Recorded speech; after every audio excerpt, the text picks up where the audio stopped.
doing deforestation and urban development. Deforestation is a big problem that's growing in our world. People moving about and expanding their cities, the needs for material increases, and more trees are getting cut down to build these houses and these buildings and stuff. So it makes a big impact on the environment. This is the slide I had for that. Very nice. There are a lot of abiotic and biotic factors in the forest. It's one of the most biologically diverse ecosystems there is. There's thousands of different species of bugs, birds, all that kind of stuff. For example, deer, bugs, rodents, birds, etc. There's also a lot of abiotic factors. These are the base of the whole ecosystem. Some examples could be the soil, sunlight, water, oxygen, etc. These factors interact with each other and assist each other tons. One way that the factors interact with each other is when trees, which provide shade for the rest of the forest, lower the temperature and change the climate, so like some plants can't grow in a given ecosystem. This is my slide for that one. How food webs can be impacted by deforestation. Food webs can be impacted by deforestation in a lot of different ways. If you remove the trees from the forest, there isn't any natural cover or places for prey to hide or make their houses, like birds. This would make it so there's very little animal traffic throughout the forest, and could honestly ruin the ecosystem. Without birds, the insect population would go rampant and the snakes wouldn't have as much food. Most of the top feeders like coyotes, wolves, and bears would probably leave as well due to the lack of food and insane competition. Also, without trees, the temperature increases and that could change the climate for some plants, making it so they can't grow. This is the slide for that one. How biodiversity is affected by deforestation. Deforestation causes a lot of huge problems for the ecosystem.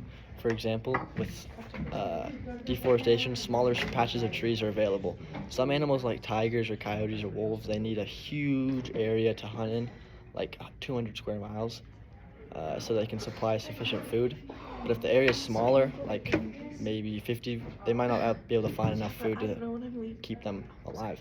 Also due to that, which can lead to birth defects and challenges adapting to diseases and climate change. Oftentimes, without trees, the climate also becomes much drier and hotter. This would force a lot of animals like slugs or salamanders that need to be moist out because they require constant moisture. Here's the slide for that one. The carbon cycle also gets affected by deforestation. The trees, they inhale the carbon and turn it into oxygen for people and animals. Without trees in the ecosystem, there would be nowhere for all this leftover carbon to go, and that would get built up from factories and cars that go and make a lot of greenhouse gases, which would greatly increase the temperature of the earth and speed up the greenhouse effect. Also, if the trees are left to just decompose, they release CO2 into the air and methane gas, which also is a potent greenhouse gas. Roots of trees also act as stabilizing systems for the soil, so that like if it floods, the soil will stay and it won't go bye-bye. Here's the slide for that one. Limiting factors created or impacted by deforestation and urbanization. Deforestation creates a ton of problems for an ecosystem. For example, because of asphalt and concrete in cities attracting heat, it can be around 7 degrees warmer in a city than compared to somewhere on the countryside. Because of urbanization, habitats are also being destroyed and there's nowhere for these animals to go. And if you need open miles to hunt and stuff, like I said before, it's usually broken up into a bunch of tiny patches by like highways or freeways. No matter how much food's in that area, the predator will die because it's not big enough. Also, when cutting down trees with heavy machinery, it often packs down the soil, making it hard for water to pass through and like get to groundwater reservoirs or get to the tree roots.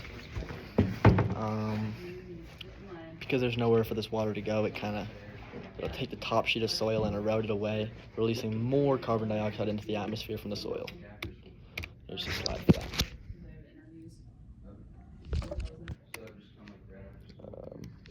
Tolerance factors affected by deforestation and urbanization. When cutting down trees, it exposes most of the land to temperature that they're not often used to. This often creates cutting down trees Oftentimes, after cutting down trees, plants will die out very quickly without a lot of water because they aren't used to the increasing temperature. This can be pretty bad for a lot of insects because it causes them to run on lower food and require more fitness to survive.